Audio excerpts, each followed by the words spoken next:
Hi guys, it's 1 p.m. here in Vienna, Austria, and in the Philippines is 8 p.m. na ng gabi.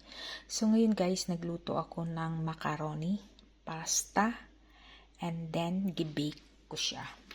So ito ang halo ko guys, breast fillet, chicken, and on top and hot dog.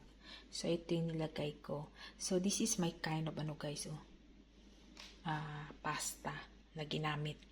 So, eto guys, luto na to guys. And then, gilagyan ko siya ng parmesan at mozzarella. So, ito na guys. Ito na guys ang aming lunch for today. So, ayan guys. Oh, sarap niya guys.